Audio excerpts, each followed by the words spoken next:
바쁘시니까 기도하시죠. 하나님 아버지, 사랑하는 우리 귀한 성도님들과 함께 오늘도 스텝 3 또한 8번째 시간을 갖습니다.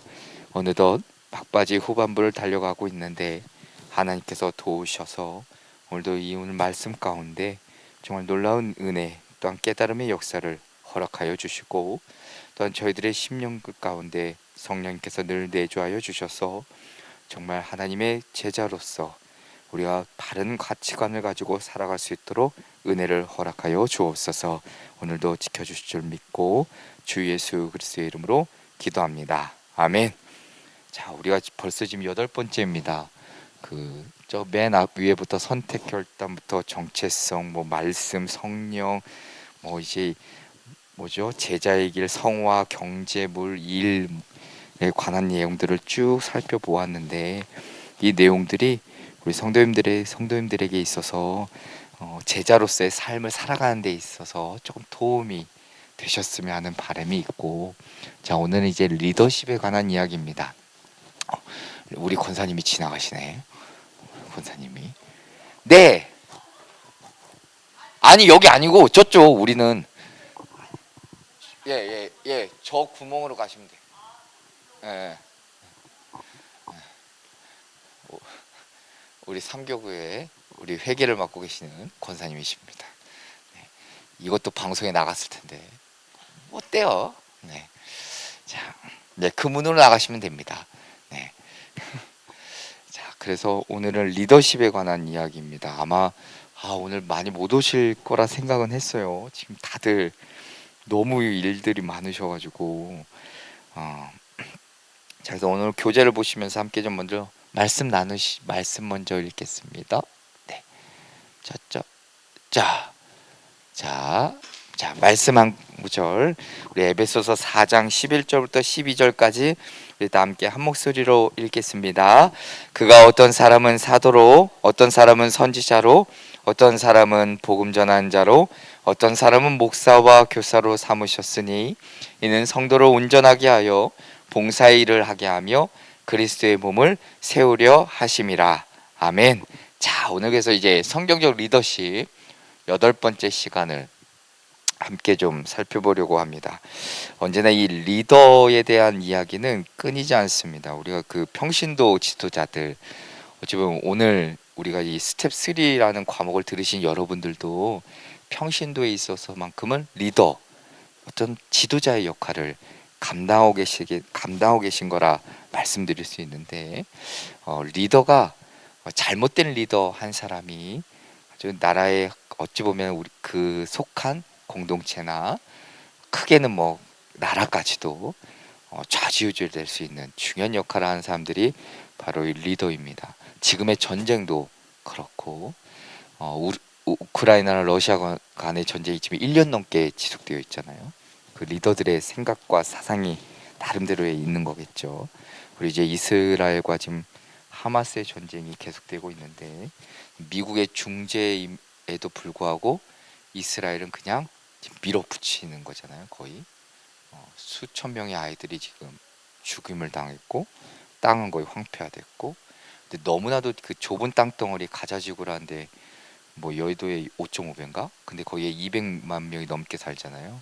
그러니까 정말 촘촘히 살고 있는데 거기를 지금 다 황폐화시키고 있는데, 참 그 네티하고 그 총리의 생각이 워낙 완고하기 때문에 그 리더한 사람이 어쩌면 국가의 흥망성쇠를 좌지우지할 수 있습니다. 크게는 그렇지만 작게를 보면 정말 우리 교회 공동체 안에서 리더한 사람으로 인해 어떤 성도님들이 힘을 얻고 회복이 되는가 반면에, 어떤 리더한 사람이 잘못됨으로 인해서 무너지기도 하고 상처도 받고, 그래서 리더의 중요성을 강조할 수밖에 없는 것이죠. 감리교회는 속장이라는 평신도 아주 중요한 리더가 분명히 있고, 또 감리교는 직급에 따라 집사님, 권사님, 엘더, 장로까지 나름대로의 그 직분에 따른 아주 중요한 리더로서의 감당해야 될 사명들이 참 많이 있음을 보게 됩니다. 그러니까 이 리더 세우는 게 참 중요하죠. 그러니까 연말 목회 세미나 때 늘 담임 목사님이 강조하는 것은 철저한 어찌 보면은 리더를 세우기 위해선 훈련을 받아야 되는 것이고, 남들보다는 더 뛰어난, 어찌 보면 본이 되는 삶을 살아야 되는 것이고, 그래야만 밑에 있는 성도들이 그 모습을 보고 따라오고 팔로우할 수 있고 선영향을 미칠 수 있기 때문이죠. 그래서 리더한 사람 사는 게 분위기가 달라질 수 있습니다. 뭐 예를 들면 어디 저기 권사님 한 분은 그 권사의 한 분 때문에 그 젊은 여성들 그 속회가 확 살아나는 걸 보게 되고, 또 어떤 반면에 어떤 지구나 이렇게 교구를 보면 그냥 리더 한 분이, 그러니까 그분이 잘못됐냐 이게 아니라 삶에 많은 일들이 겹치다 보니까 이게 어렵고 힘들고 때로는 그 관리를 하지 못하는 경우가 됐을 땐 그 공동체가 이렇게 무너지는 것도 우리 여실히 보고 있잖아요. 그런 것들 때문에 리더의 중요성을 강조할 수밖에 없습니다. 자, 에베소서 4장 11절과 왜 리더가 필요한가? 오늘 이제 먼저 좀 말씀을 보면 에베소서 4장 11절부터 12절 말씀 우리 아까 함께 읽었는데 딱 세 가지를 얘기하죠. 성도를 온전하게 하기 위함이고, 그 다음에 봉사의 일을 하기 위함이고, 교회 그리스도의 몸을 세우기 위함이라. 에베소서 4장 11절과 12절 말씀에 어찌 보면은 왜 리더가 필요한가 라는 구체적인 이유를 세 가지를 아주 우리에게 딱 정확하게 일러주고 있습니다. 자, 그래서 먼저 성도를 온전하게 하기 위함이라 이야기합니다. 자, 그러면 온전하게 된다는 게 뭘까? 그것을 생각하면 되죠. 바울이 주님께서 교회 사도, 선지자, 복음 전환자, 목사, 교사 등을 리더로 세우셨다 이야기하면서 그에게 주어진 일이 성도를 온전하게 하기 위함이라 말합니다. 자, 그러면 온전하게 된다는 게 무슨 뜻일까? 13절과 14절의 말씀을 보면 13절에 저렇게 이야기하는 거예요. 우리가 다 하나님의 아들을 믿는 것과 아는 일에 하나가 되어 온전한 사람을 이루어. 그러니까 믿는 것과 아는 것, 그리고 예수님을 섬기고 따른 삶의 밑거름에 대한 이야기를 바로 이 13절 말씀을 통해 우리에게 일러주고 있습니다. 자, 근데 믿는 것과 아는 것이 이게 같으면 좋은데 우리가 보면 알잖아요. 이게 잘 같아지지가 않아. 실제적으로는요. 언제나 이게 비례하면 좋겠는데 그렇지 않을 때가 있다는 겁니다. 믿음이 좋다고 해서 지식이 많은 것 아니고, 지식이 많다고 해서 믿음이 좋다고도 이야기할 수 없죠. 근데 온전한 성도라면 믿음과 알미라는 게 이렇게 함께 가야 되는데, 믿음과 알미 함께 가기 위해, 이 하나 되기 위해 우리가 힘써야 되는데, 그래서 예수님을 섬기는 것도, 예수님에 대해서 알아가는 것도, 삶으로 실천해 내는 것도, 그 닮아가는 것에 대해서 우리가 더욱더 정진하고 노력하고 또한 최선을 다할 것을 이야기해 주는 말씀이기도 합니다. 그러니까 리더는 나도 그렇게 살아야 되지만 또 다른 누군가 성도들이 그렇게 살아갈 수 있도록 돕는 역할을 해야 됩니다. 그러니까 마치 우리가 이제 초신자분들, 새로 오신 분들 정말 모르고 순수하잖아요. 어린아이 같이. 세상의 유혹, 각종 풍조 참 넘어지기가 쉽죠. 근데 온전한 사람으로 견고하게 자라나길, 그리고 요동치 않기를 우리가 돕고 이끌어줄 책임이 평신도 지도자들에게 있는 거예요. 이 참 중요하죠. 그 다음에 두 번째는 뭐냐면, 자, 봉사일을 하도록 하기 위함이라 이야기합니다. 그러니까 훌륭한 리더는 혼자서 일하지 않습니다. 그러니까 팀원, 동료들, 어찌 보면 이제 우리는 속도원, 어찌 보면 선교 회원들, 어찌 보면 여러분 속한 위원회에 어찌 보면 그 위원들, 아니면 우리 교구 안에 있는 이제 임원들, 이렇게 직분 다 이게 직분들이 있는데 잘 분담하면서 효과적으로 우리가 그 각 맡겨진 일에 대해서 감당하는 것이 진정한 리더인데, 자, 교회 내 리더가 다 감당할 수 없습니다. 그러다 보면 번아웃 되기도 하고, 이제 흔히 얘기하는 이제 좀 속된 말로 이게 나가 떨어지기도 하고, 그냥 막 상처도 받고 막 그렇잖아요. 그것은 어쩌면 스스로 이렇게 지치게만 만든다는 것이죠. 그래서 다른 성도들이, 그러니까 나도 물론 먼저 본이 되지만 다른 성도들이 이렇게 봉사, 그러니까 함께 할 수 있도록 격려해주고 이렇게 좀 이끌어주는 역할도 지도자가 해야 될 역할입니다. 그러니까 평신도 지도자가 그만큼 중요해요. 자, 제가 조금 안타까운 건 뭐냐면 담임 목사님이 얘기하셨던 그 광림교회 전통을 가만히 보면, 우리가 이 체제가 성교구 목사님 계시고 교구 전도사님이 있잖아요. 그리고 그 밑에 지구장님들이 계시고 속장님들이 계시고 속도원들이 있단 말이죠. 이 예전과 뭐 비교하면 안 되겠지만, 그러니까 그만큼 그 지구장님들의 역할이 예전에는 정말 절대적이었습니다. 그러니까 전도사님들보다 더, 오히려 전도사님들이 지구장님들한테 묻죠. 직원들 상황을 묻고 그 삶에 대해서 물어보고 어떤 어려움이 있는지 함께 기도해주고, 워낙 이제 인원이 많다 보니까. 그래서 지구장님들의 역할이 대단히 아주 많이 중요했습니다.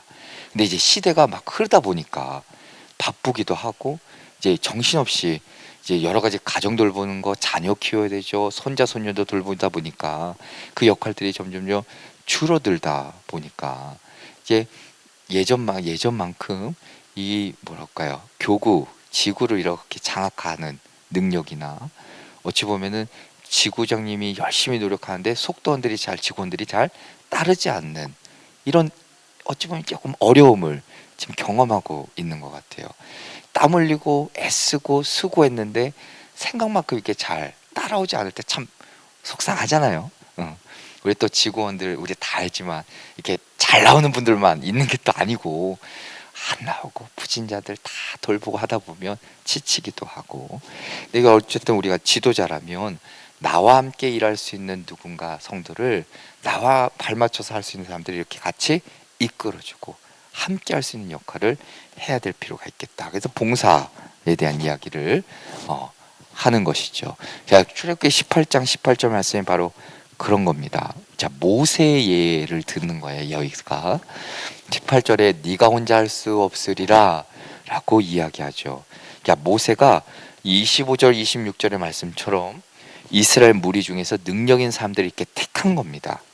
그리고 천부장, 백부장, 50부장, 10부장, 어찌 보면 우리 지구장, 속장 뭐 이런 개념, 그렇게 삼아가지고 그들의 어려움을 치료하고 그 정한되면 지도자한테 또 위로 올라오고, 그러니까 그렇게 했을 때 훨씬 효과적으로 사역을 감당할 수 있었다는 것이죠. 어쩌면 리더는 우리가 나도 일하지만 함께 하나님 예수 그리스도 안에서, 우리가 교회 공동체 안에서 함께 일할 수 있도록 세울 것을 이야기합니다. 그게 리더라는 것이고, 자, 또 하나 교회를 세우기 위함이라 이야기합니다. 교회를 세우기 위함이라. 자, 리더를 세우는 가장 근본적인 목적은 결국 교회를 세우기 위함인데, 자, 그런데 이 말은 반대로 잘못된 리더가 세워지면 교회가 올바로 서지 못할 수 있다라는 좀 무서운 이야기이기도 해요. 그렇기 때문에 좋은 리더들이 많이 세우기 위해 부지런히 교회는 계속해서 훈련을 하는 것이고 양육을 하는 것이고, 그 훈련과 양육에 의해서 더 온전한 성도로, 그리고 교회 안에서 더 충실하게 충성스럽게 봉사하는 자로 만들 수 있는 것이고, 또한 변화될 수 있는 것이죠. 자, 바울의 다른 표현에 의하면 그리스도의 몸된 교회 안에 존재하는 다양한 지체들이, 자, 저기 이제 말씀 25절과 26절에 보시면 다양한 지체들이 각자의 역할을 충실히 행할 때 교회는 정말 아름다운 모습을 갖출 수 있다라고 분명히 얘기합니다. 자, 그래서 여기 각 지체들은 무엇보다 서로 부족한 부분 돌보는 게 중요해요. 그리고 내가 할 수 있다면 채워주는 역할도 중요하죠. 여기에 하나됨의 역사가 있는 겁니다. 그리고 그 공동체가 힘을 얻을 수 있는 것이고, 그리고 같은 목표를 향해 이렇게 좀 정말 열정적으로 나아갈 수 있는 것이죠. 그래서 이 리더의 역할이 중요하다 이야기할 수 있습니다. 자, 그러면서 이제 교환해 보시면, 자, 구약의 리더십에 대한 이야기를 먼저 합니다. 자, 구약 딱 보면 가장 먼저 등장하는 인물이 바로 이 아브라함이에요. 아브라함. 음, 아브라함을 통해서 우리가 리더라면 어떻게 좀 어떤 모습을 좀 갖춰야 되는가 이것에 대한 이야기를 먼저 하려고 합니다. 자, 아브라함의 리더십 첫 번째는 미래에 대한 비전에 있습니다. 자, 그러니까 아브라함의 경우에는 그 하나님이 보여주신 비전이 있죠. 야, 내가 땅과 함께 네 후손 복 내려주겠게 약속입니다. 그러니까 75세 나이에 다 포기하고 이게 떠나게 된 거예요. 고향을 떠난 일이 결코 쉽지 않지만 아브라함이 그 비전, 그 약속을 잡고 떠납니다. 하나님이 그 비전이 흐려지지 않도록 아브라함을 찾아와 다시 약속도 확인해 줬고, 또한 그 아브라함이 그 어딘지는 기억이 안 나는데 이렇게 아브라함이 그 약속을 해주시긴 했는데 이게 기다리기가 참 쉽지가 않잖아요. 그래서 이렇게 천막 안에 이렇게 들어가잖아요. 근데 그 천막 안에 들어갔을 때 하나님이 그 아브라함, 그러니까 천막 안에 들어가서 있었던 아브라함의 심경을 우리가 유추를 해보면 약간 낙심이거든요. 왜냐하면 약속은 해주셨는데 그 삶이 지금 녹록지가 않잖아요. 그리고 이게 약속이 언제 지켜질지도 모르겠고, 그때 어떻게 하나님이 이렇게 천막에서 이렇게 끄집어 나오는 거잖아요. 끄집어 나오고, 야, 하늘 봐라, 별, 이거야. 약속해 주시는 거예요. 하나님이 그 약속을 아브라함에게 보여주시고, 그러니까 아브라함이 끝까지 그 약속을 붙잡을 수 있도록 도와주셨다라는 것을 우리가 말씀을 통해 볼 수 있습니다. 어찌 보면 비전이 있고 하나님의 약속 사명이 있을 때 우리가 그 가는 길, 그냥 믿음의 길, 어찌 보면 제자의 길을 포기하지 않고 쭉 갈 수 있는 것이죠. 그 우리가 꼭 이럴 땐 생각해 봐야 돼요. 나에게 주신 사명이 뭘까? 나를 통해 하나님이 내 가정 아니면 내 공동체 아니면 내가 속한 어디든 간에 그곳에 이루시고자 하는 뜻이 무엇일까 늘 고민하셔야 되는 거예요. 그리고 거기 안에서 나에게 맡겨진 역할이 무엇인지를 다시 한번 되짚어보고 그것이 하나님의 영광을 위하여라면 내가 최선을 다해서 충성스럽게 살아가는 것도 대단히 중요하겠죠. 자, 그래서 아브라함의 리더십은 바로 미래에 대한 약속, 이 약속을 꼭 붙잡았다는 특징이 있고, 두 번째는 뭐냐면, 두 번째는 바로 순종에 있습니다. 아브라함의 특징 가운데 하나는 바로 이 순종인데, 자, 떠나라는 명령에 그냥 순종해서 그냥 가요. 그런데 이보다 더 정말 대단한 순종은 그 이삭을 바치라는 하나님의 명령이겠죠. 그게 반응입니다. 그러니까 창세기 22장 2절을 보면, 야, 너 아들 사랑하는 이삭, 야, 모리아 땅으로 가서 내가 네게 말한 거기서 야, 번제줘. 네 아들 죽여라. 이 얘기 하시는 거거든요. 야, 아브라함의 생각이 어땠을까? 아마 그 고뇌, 어찌 보면은 대단히 정말 별별 생각이 다 들었겠죠. 아마도 자식을 죽여야 하는 상황이 상상할 수가 없을 겁니다. 게다가 도덕적이든 윤리적이든 이건 맞지가 않는 것 같고, 그 당시 때의 자식을 죽이는 것은 거의 이방 종교를 하는 행위였기 때문에 절대 이것도 옳지 않다고 했겠죠. 자, 근데 본문을 가만히 이렇게 쭉 이렇게 읽어 나가면 무엇을 발견할 수 있냐면 아브라함이 하나님의 명령에 대해서 이렇게 침묵해요. 아무 말도 하지 않아요. 아브라함이 어떤 말을 했다 기록되어 있지 않습니다. 그러니까 그 명령을 따라 그냥 간 거예요. 근데 가는 길이 며칠이잖아요. 그렇게 길지 않은 시간이지만 그 모리아산을 바라보면서 이렇게 쭉 걸어갈 때 정말 별별 생각이 다 들었겠죠.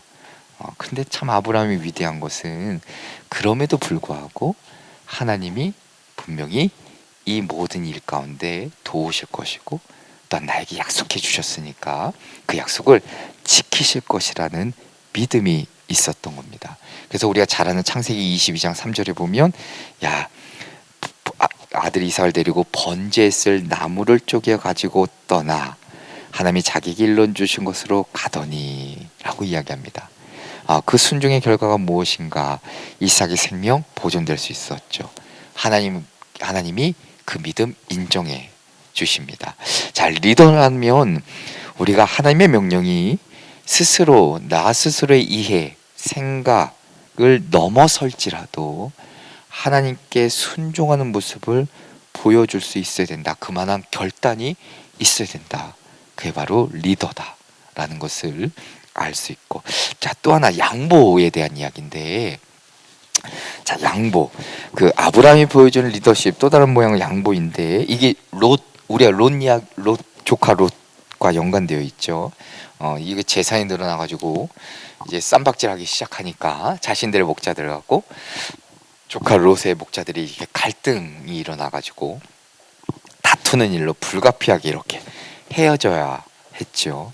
근데 이게 연장자이고 내가 삼촌이니까 그럼에도 불구하고 자신의 그 위치를 이렇게 내세우지 않습니다. 아브라함이 롯에게 이렇게 양보해요. 양보해요. 자, 근데 대단한 점은 아브라함도 분명히 롯이 보았던 그 땅을 동일하게 보았고, 아브라함의 경험상 롯보다 저 땅이 얼마나 더 가치 있고 귀한 땅인지를 알았습니다. 알았음에도 포기한 것이죠.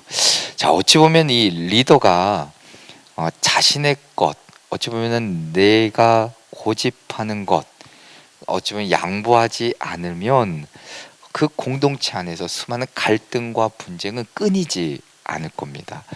어찌 보면 이 아브라함의 이야기를 통해 우리가 좀 하나님 앞에서 좀 내려놓음이 필요하다는 것이죠. 아브라함이 롯과 헤어진 이후에도 롯에 대한 관심을 어찌 보면 끊지 않고 그를 소돔과 고모라라는 어찌 보면 거기서부터 구원하는 통로로 쓰임 받기도 합니다. 아브라함의 대단한 점이에요. 양보, 그리고 배려, 어찌 사랑, 그렇게 넘치는 사람이 바로 이 아브라함이었다.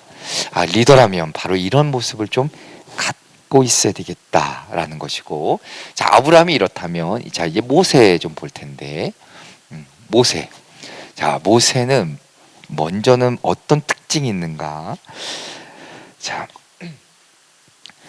모세는 먼저 부르심에 순종했다. 어찌 보면 아브라함하고 비슷한 면이 없지 않아 있지요. 자, 물론 그 부르심이 부담되고 내키지 않는 거 사실이었습니다. 그래서 모세도 하나님의 부르심에 몇 번이고 이거 핑계 대면서 거부했기 때문이죠. 11절 보더라도 야, 내가 누구이기에, 이거 참 좀 유하게 쓴 건데, 내가 누구이기에 갑니까? 안 됩니다 라고 이야기하는 거고, 10절에 보더라도 야, 저는 말을 잘 못합니다. 그러니까 입이 뻣뻣해요. 혀가 둔해요. 나 못해요.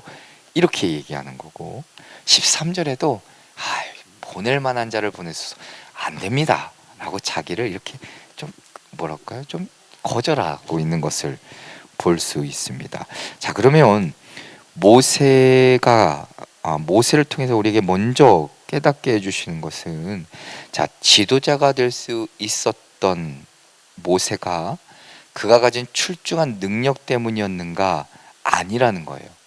모세의 이야기를 통해서 우리에게 들려주고 싶은 것은 아마도 세상의 리더십과 구분되는 점이 여기에 있습니다. 교회의 리더라는 것은, 교회의 리더십은 결국 내 능력, 내 경험, 내 지식에서 나오는 것이 아니라 하나님이 부르셨고 거기에 능력을 주신다는 겁니다. 모세를 통해 우리가 좀 알 수 있는 것이죠. 자, 우리도 모세처럼 하나님의 부르심 앞에 이게 갈등이 없을 수 없어요. 그렇지만 우리의 결정이 결국 하나님께로 나아가야 되는 것, 그것이 진정한 리더라는 것을 우리가 잊지 말아야 되고, 우리가 부족하거나 준비가 되지 않았다는 생각, 이거 버릴 필요 있다는 것이죠. 하나님이 들어세우시면, 능력 주시고 지혜를 주시면 얼마든지 감당할 수 있기 때문입니다. 자, 또 하나는 모세 리더십 가운데 중요한 것은 바로 이 좋은 동역자가 있었다는 겁니다. 그러니까 모세가 걱정했던 부분을 바로 이 동역자를 통해서 상호 보완 시켜주시죠. 장인이었던 이드로가 있고, 자, 대변자가 되어준 형 아론도 있고요. 아말렉과 전쟁에서 손이 조 그림인데 내려오지 않도록 도와줬던 여호수아와 갈렙도 있습니다. 자, 좋은 리더는 자기 혼자 100% 완벽한 것보다는 오히려 좋은 동역자들을 통해서 나의 연약하고 부족한 것을 이렇게 상호 보완할 줄 알아야 돼요. 그때 시너지가 발생한다는 것이죠. 모세의 탁월한 점이 바로 여기에 있습니다. 자, 그래서 여호수아가 모세의 말대로 행하여 이 10절부터 12절 말씀, 우리가 잘 아는 말씀이죠. 아론과 훌 옆에서 도왔던. 자, 그 다음에 모세의 리더십 가운데 중요한 점은 바로 인내하며 기도했다 라는 점에 있습니다. 인내할 줄도 아는 자였고 하나님 앞에 기도하는 리더였다. 이 광야 여정이 그렇습니다. 늘 불평, 불만 소리, 원망의 소리가 이게 끊이지를 않았거든요. 그러니까 40년 동안 수많은, 정말 엄청나게 많은 인원들을 이끌고 가야 되는 막중한 임무였는데, 이 백성들이 협조하면 참 좋겠는데 그렇지 않죠. 화도 날 법도 하고 짜증 날 만한 상황인데, 그럼에도 모세가 이 백성들과 다투기보다는 먼저 하나님 앞에 나아가서 기도했다. 자, 그게 대단한 점이라 말할 수 있습니다. 그러니까 우리 역시도 마찬가지죠. 우리가 리더라면, 평신도 지도자라면, 그리고 우리가 어느 곳에 속해 있든지 간에 하나님 앞에 먼저 기도로 나아가는 것, 그게 리더로서의 참 중요한 역할 중에 하나일 겁니다. 자, 그 다음에 네 번째는 뭐냐면 바로 사랑할 줄 알았다라는 겁니다.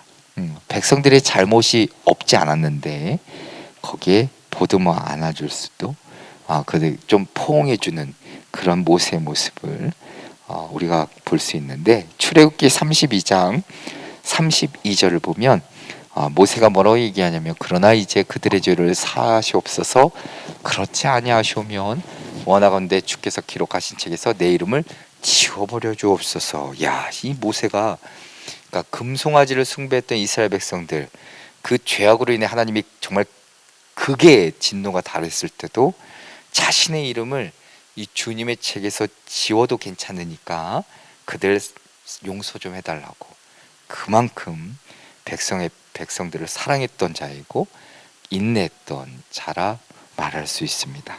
자, 모세의 탁월한 점이 여기 있다면 이제 다윗을 좀 볼 텐데, 자, 다윗은 아주 위대한 왕이죠.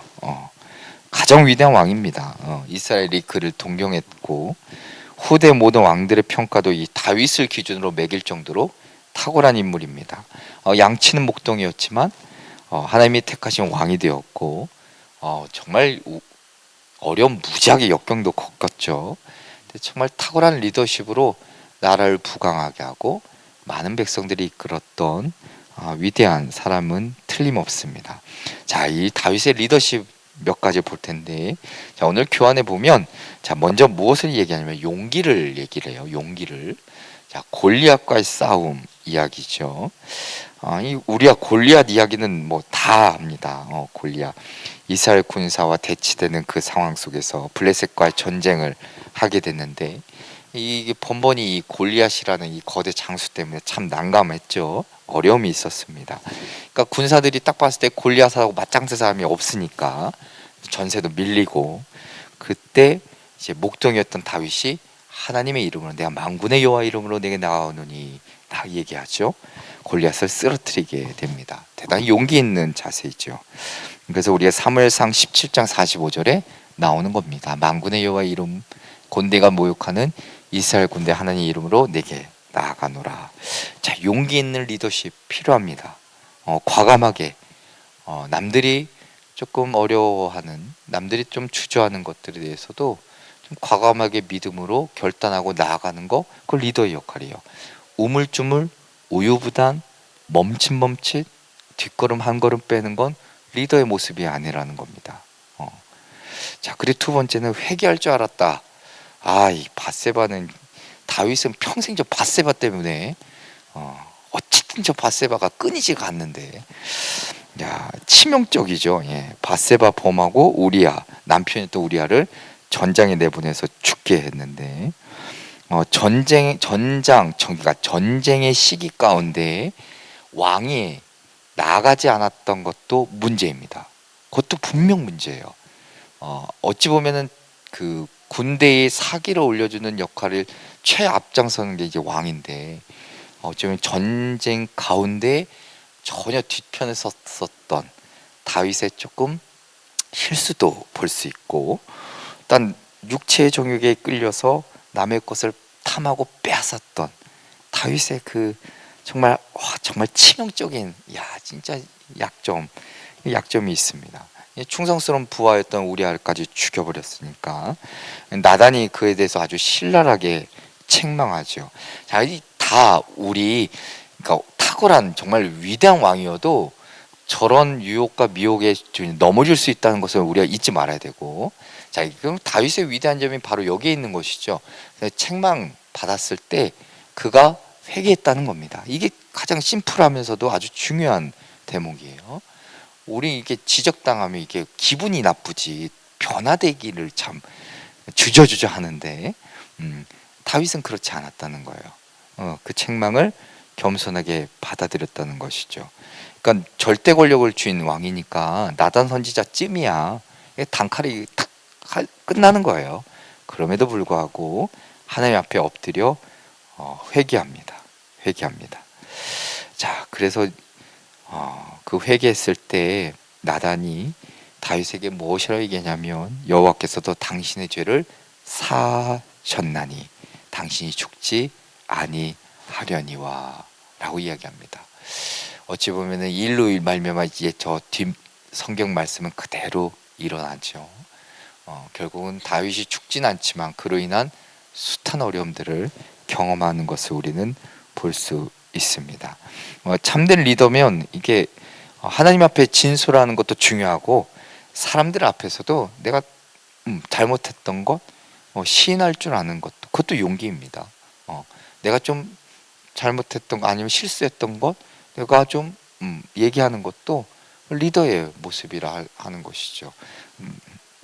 그것도 인정할 줄 아는 겸손한 모습이 있어야 되는 것이고, 자, 그 다윗의 리더십 가운데 세 번째는 바로 인정받았다라는 것인데, 자, 좋은 리더는 당연합니다. 사람들에게 인정받게 됩니다. 그리고 리더로서의 권위도 세워질 수 있고, 선하고 좋은 리더십으로 많은 사람들을 정말 선한 영역으로 이렇게 이끌어 갈 수 있는 것이죠.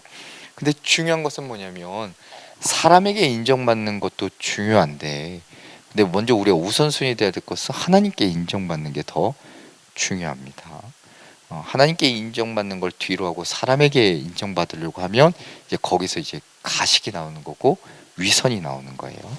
그래서 우선순위는 반드시 우리가 바뀌어서는 안 된다는 것이죠. 자, 그래서 사도행전 13장 22절 말씀을 보면, 다윗을 왕으로 세우시고 증언하여 이르시되 내가 이새의 아들 다윗을 만나니 내 마음에 맞는 사람이라 내 뜻을 다 이루리라. 이런 칭찬 받는다면 참 정말 행복한 그리스도인의 삶이라 말할 수 있을 것 같습니다. 자, 여기가 구약이고, 자, 신약 넘어가면, 자, 신약은 무엇보다 예수님 먼저 봐야 됩니다. 모든 리더들이 출중하지만, 자, 예수님만큼 탁월한 리더십을 보여주신 분이 없지요. 그래서 먼저 예수님은 어떤 리더십을 가졌는가? 섬김. 제자의 발을 씻기셨던. 어찌 보면 진정한 리더십은 다스림과는 조금 반대로 섬김의 리더십이 필요하다라는 겁니다. 참된 리더는 섬길 줄 알아야 되는 것이죠. 예수님이 이 땅에 인간의 몸을 입고 오신 이유도 바로 섬기기 위함이라, 자, 마가복음 10장 45절에 이야기해주고 있습니다. 섬김 받으면 참 좋죠. 기분도. 누군가가 나를 인정해주고, 누군가가 나를 대접해주고, 누군가가 나를 높여주면 참 좋아요. 그게 싫지 않아요. 싫지 않지만, 그러나 그리스도인이라면 오히려 반대로 남을 더 섬기는 것에 더 앞장서야 되지 않을까, 그런 의미로 제자들의 발을 씻겨주신 것이고, 그리고 섬김의 절정의 사건은 십자가지요. 그래서 우리가 그리스도인이라면 이 섬김의 삶을 꼭 잊지 말아야 되는 것이고, 자, 두 번째는 예수님 보여주신 것은 겸손과 순종, 바로 이 십자가입니다. 자, 십자가에서 죽기까지 순종한 모습을 보여주었다는 것이죠. 다른 이들을 향한 하나님의 그 놀라운 구원, 그 완성을 위해서 희생하신 예수님. 자, 그러면 우리도 이게 쉽지 않아요. 다른 이들을 향해서, 다른 이들을 위해서 우리가 내가 가진 거 아니면 내가 리더로서 희생하고 포기할 줄 아는 결단, 여기까지 나아가는 것이 참 쉽지는 않죠. 그러나 예수님이 그러하셨다면 우리 역시도 그렇게 살아가기로 좀 결단하고 또 다시 한번 다짐도 하고 그렇게 살아내려고 치열하게 노력도 해봐야 되는 것이죠. 그러할 때 결국 하나님이 더 큰 일을, 더 크신 뜻을 우리 삶 가운데 보여주신다는 겁니다. 그래서 누가복음 22장 42절에 예수님이 이야기하시는 거죠. 내 원대로 마옵시고 아버지의 원대로 되기를 원하나이다. 전 내 생각보다 하나님의 뜻대로 살아가기를 원하시는 예수님의 그 겸손, 그 순종의 모습을 발견할 수 있습니다. 자, 예수님의 리더십 세 번째는 능력인데, 자, 예수님 능력이 있으셨습니다. 당연하죠. 치유, 어찌 보면 회복, 그리고 고치심, 얽매인 것으로부터 자유케 하심, 대단한 능력을 가지신 분임을 우리에게 성경은 증언해주고 있습니다. 죽은 사람도 살렸으니까. 자, 그 가장 큰 기적 같은 사건은 부활이겠죠. 어찌 보면은. 자, 그러나 우리 역시도 하나님 예수 그리스도의 하신 기적과 표적, 우리에게도 분명히 약속해 주셨죠. 너희도 동일하게 할 수 있다는 것을.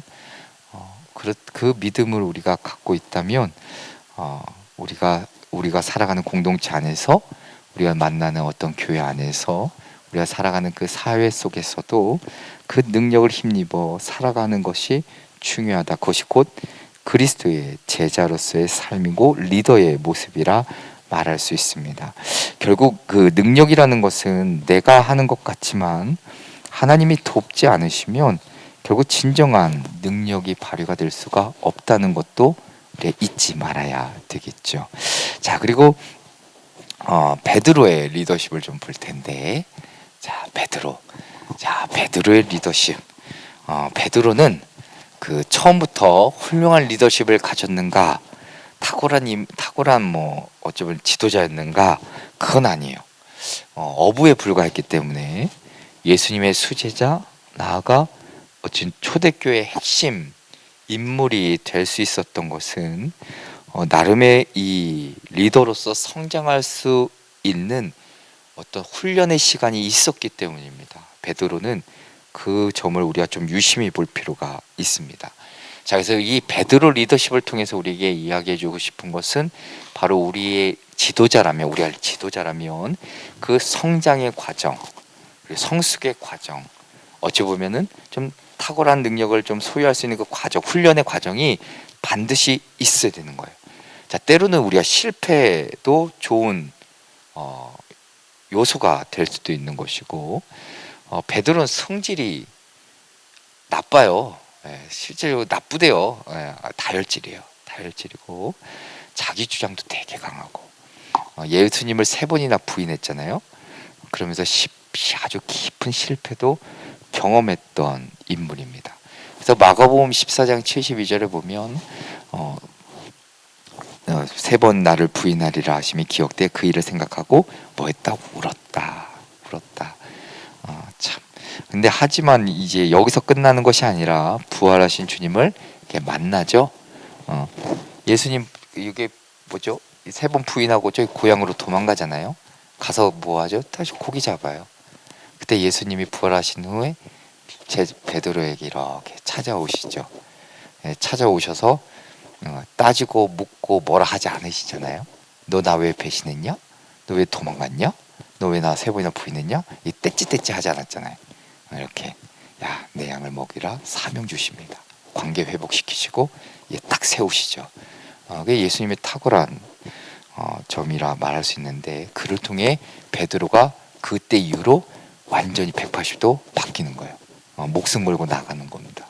그때 이후로는 베드로의 그 나아가는 걸 보면 놀라운 기적도 일어나고 표적도 일어나고, 설교할 때 막 수천 명의 사람들이 막 변화되고, 이제는 예수 그리스도의 이름의 능력으로 안전병이 이렇게 세워버리고, 그 능력이 바로 예수님이 가서 다시금 사명 주고 회복시킨 다음에 그 일이 있었습니다. 그러니까 성장의 과정을 한번 이렇게 딱 거친 거예요, 베드로는. 그만큼 탁월한 리더십을 갖춘 사람도 베드로임을 우리가 알 수 있고, 자, 그다음에 두 번째는 열정이에요. 베드로는 열정이 있습니다. 이게 꼭 다혈질이라서 열정이 있는 게 아니라 이 사람이 이제 거기에 딱 꽂힌 순간 아주 복음 전파의 사명을 온전히 감당하는데, 자, 좋은 리더들은 언제 이렇게 옆에서 보면 이렇게 열정이 있죠. 이렇게 좀 활력이 있습니다. 이렇게 막 뭔가 이렇게 추진력도 보이고 뭔가 이렇게 사람을 끄는 힘이 있어요. 그 에너지가 있다는 것이죠. 아마 베드로도 다르지 않았을 것 같습니다. 예수님 물 위에 걸어오실 때 물에 뛰어들어 주님 앞에 나아간 열정도 있었고, 분명 그 이후에도 뭐 이방인들에게 복음을 전하는 모습이나 여러 가지 모습들을 보면, 야, 이 대단히 열정이 탁월했던 인물은 분명합니다. 그래서 사도행전 10장 44절 45절 이야기하면, 이 말씀을 보면, 베드로가 이 말을 할 때 성령이 말씀 듣는 모든 사람에게 내려오시니 베드로와 함께 온 할례 받은 신자들이 이방인들에게도 성령 부어 주신 말미암아 놀랐다. 그러니까 복음 전하는, 와, 이 이방인들에게 막 복음을 막 전하는 거예요. 그냥 열정 가지고 그냥 그 에너지에, 그냥 그 열정의 사람들이 정말 성령님을 만나게 되고 놀라운 변화가 있게 되었음을 성경이 기록하고 있죠.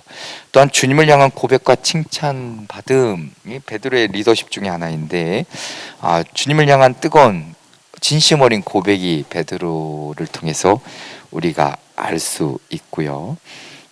베드로가 예수님이 제자들에게 야, 나를 누구라 하느냐 물으셨을 때 우리가 잘 알잖아요. 우리가 마태복음 16절 이하에 주는 그리스도시요 살아계신 하나님의 아들이시니이다.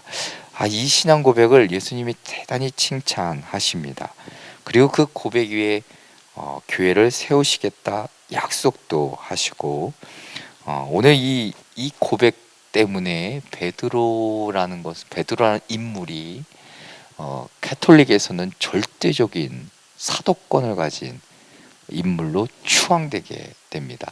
네가 하늘에서 매면 맬 것이요 땅에서 풀면 풀릴 것이, 그 이야기, 베드로에 대해 어마무시한 사도권이 바로 말씀 가운데 주어지게 되죠. 카톨릭은 그래서 베드로는 진짜 대단한 성자 중에 하나입니다. 자, 그렇게 이제 추앙되게 되는 것이죠. 자, 오늘도 우리에게도 이런 신앙의 고백이 있어야 된다는 거예요. 리더라면, 그리고 예수 그리스도를 믿는 제자이고 그리스도인이라면 이런 믿음의 고백이 있어야 되는 거예요. 담대하게, 그리고 진심으로, 정말 거짓 없이 이런 믿음의 고백이 있어야 그 고백을 듣고 또 본 자들이 리더로서 그리고 그리스도인으로서 온전히 또한 따르게 되는 것이고, 또한 그 모습을 통해 많은 연약한 자들이 또 힘을 얻게 되는 것이고, 그래서 리더의 역할이 더 중요하다는 것이죠. 자, 그 다음에 바울이 있습니다. 바울은 참, 보면 볼수록 탁월한 인물이긴 합니다. 바울의 리더십에 대해서 마지막으로 좀 보는데, 자, 이 바울을 성경에서 설명할 때 교회 디모데전서 1장 13절에 보면 교회 비방자, 그다음에 박해자, 폭행자였던 바울이었어요. 사울이었죠. 그 전에 변화되기 이전까지는. 그러나 기독교 역사상 가장 위대한 사도이고 전도자이고 수많은 그리스도인들에게 선한 영향력을 미쳤던 인물입니다. 그 이유가 어디에 있는가? 바로 저 다메섹 사건을 빼놓을 수가 없습니다. 자, 바울에게는 깊은 신앙의 체험이 있었다는 겁니다. 그러니까 리더로 만드는 원동력이 바로 여기에 있는데, 그 과거 이제 초창기 때 바울은 엘리트죠. 정통 유대인이고 로마의 시민권까지 가지고 있었던 인물이고, 그가 자기 스스로를 베냐민 지파, 히브리 중에 히브리인, 율법으로선 바리새인, 소개하며 율법의 의로는 흠이 없는 자. 근데 결국엔 잘못된 열심 때문에 교회를 핍박하게 되고 예수를 부인하게 되지만, 다메섹에서 부활한 주님을 만났을 때 그 삶이 바뀌게 되고 위대한 리더가 될 수 있었습니다. 베냐민 지파. 요즘에 이스라엘 총리가 베냐민 지파 후예인데, 그 사람이 그래요. 근데 이스라엘 유대인들도 저렇게 과격만 있는가? 그렇지 않아요. 유대인들도 이렇게 좀 분류가 있습니다.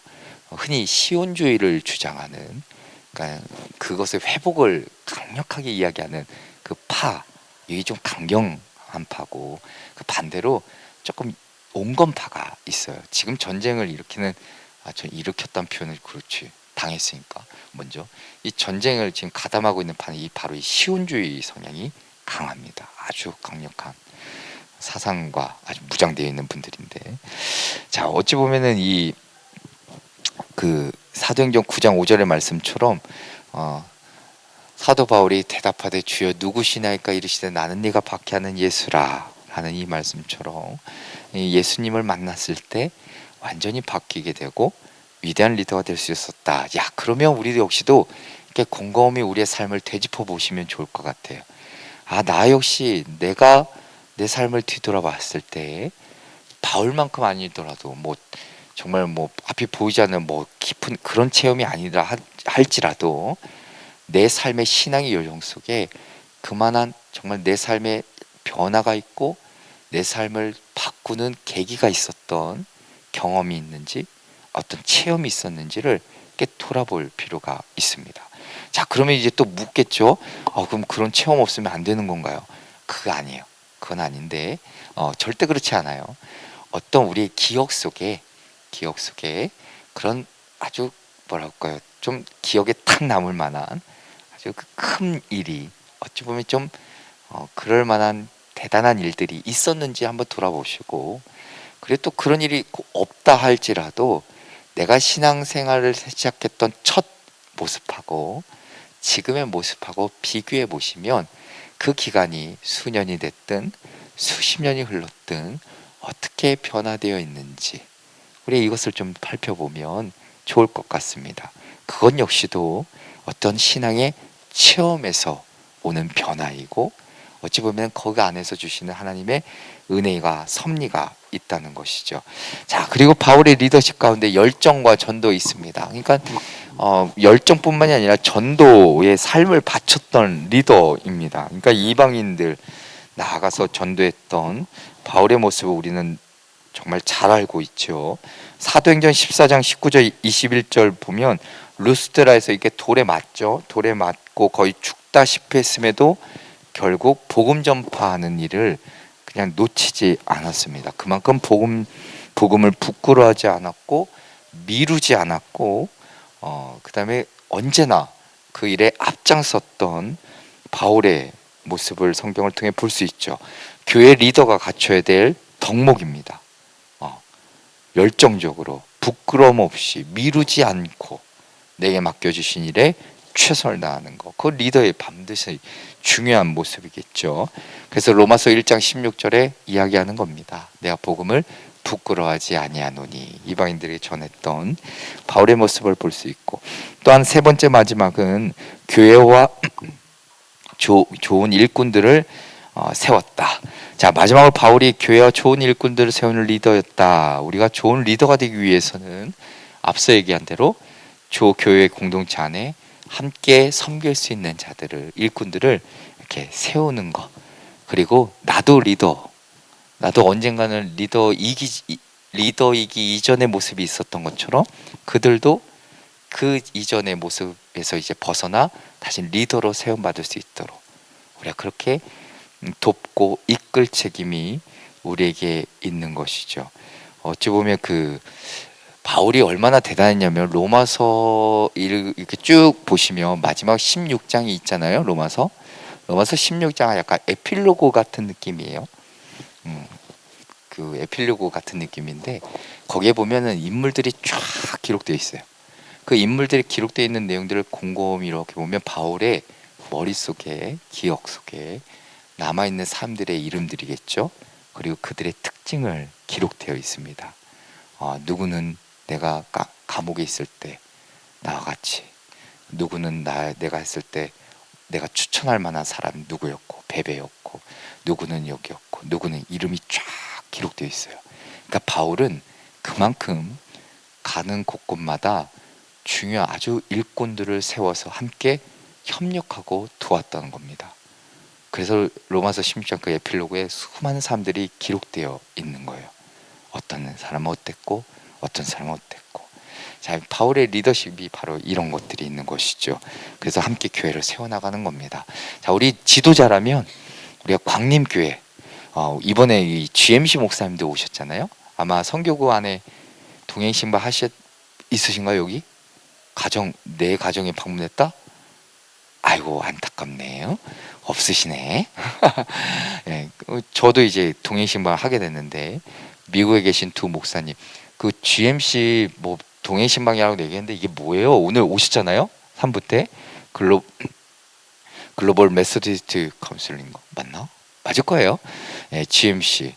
그 뭐냐면 이제 미국의 동성애 문제가 터졌잖아요. 동성애 문제가 터지니까 UMC라는 연합감리교회 안에서 파가 나뉜 겁니다. 우리는 동성애를 지지할 수가 없다. 우리는 동성애를 어떻게 지지할 수밖에 없다. 나뉘어진 거예요. 나는 동성애 죽었다 깨도 인정 못한다 하시는 분이 GMC예요. 그래서 이분들이 탈퇴한 겁니다. UMC에서 탈퇴해서 교단을 만드신 거예요. 그게 GMC 오늘 오신 목사님들이에요. 그분들은 동성애를 반대하신 분들이에요. 학교 몇 군데도 탈퇴했습니다. 이분들을 지지한다고. 대표적으로 우리 교회가 계속 관계 맺고 있는 에즈베리 신학이 바로 그렇고, 결국에는 이것 때문에 교단이 지금 작아진 거예요. UMC가. 근데 나올 때 그냥 나왔나? 엄청 손해보고 나오셨어요. 엄청난 페널티를 물고 나와야 되거든요.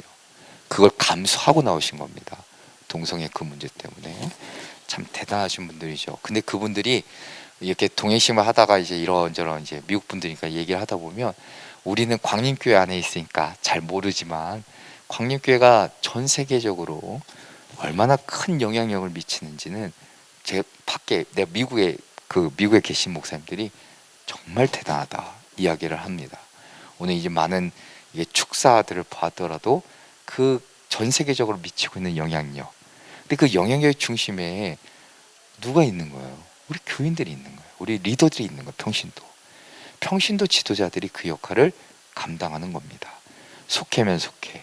그리고 나름대로의 예배 신앙 모습이면 신앙 모습. 자, 이런 것들이 다 리더들이 모이고 귀한 교회 공동체가 이렇게 만들어지니까 이 공동체가 전 세계적으로 영향을 미칠 수 있는 겁니다. 그게 뭐 누구는 뭐 물질이냐?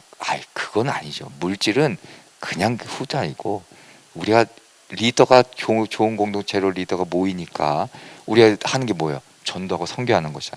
리더 오늘 리더십 다 얘기했지만 열정 가지고 전도하고 선교하고 순종하고 겸손하게, 그 모습들이 전 세계적으로 우리가 영향력을 끼치고 있는 겁니다. 그분들이 이야기하는 거예요. 우리는 안에 있어도 잘 모른다. 밖에서는 엄청나다. 이야기하는 것이죠. 자, 그 광림교회의 리더로서 여러분들이 지금 그 사명 감당하시는 거고, 이거 결코 작은 일이 아닌 것이죠. 중요한 일인 것이고 소중한 일인 것이고 가치 있는 일인 것이고. 자, 그래서 오늘 좀 함께 나눔하실 텐데, 자, 내가 속한 그룹이 참 많이 있을 텐데, 뭐 가정도 괜찮고요. 아니면 내가 속도원이든 속장이든 뭐 어떤 위원회든, 자, 리더로서 내가 어떤 역할을 감당하고 있는지, 그리고 앞서 우리가 인물들을 좀 보셨잖아요. 뭐 바울이면 바울, 모세, 아브라함, 자, 이런 인물들을 쭉 보셨을 텐데, 나는 어느 모습에 좀 더 가까운지를 함께 좀 이야기하시면 좋을 것 같고, 그리고 내가 리더로서 내가 부족한 것이 무엇인지를 좀 나누시면 더 좋을 것 같습니다. 내가 리더인데, 예를 들면 난 속장인데, 아니면 내가 어느 뭐 경조회원인데, 뭔데, 교사인데, 아니면 대원인데, 이럴 때마다 내가 가지고 있는 리더십 좀 연약한 부분은 무엇인지, 그래서 앞으로 좀 갖춰야 될 것은 어떤 건지를 좀 함께 나눠보시면 오늘은 좋을 것 같습니다. 자, 14시 57분이니까 3시 30분까지 자, 짧게 둘, 넷, 여섯, 9분인데 나누실래요? 같이 가실래요? 같이 가는 게 좋죠? 덜 부끄럽잖아요. 그렇죠. 자, 저기 제일 넓은데 교사실도 있고, 자, 이동하도록 하겠습니다. 네.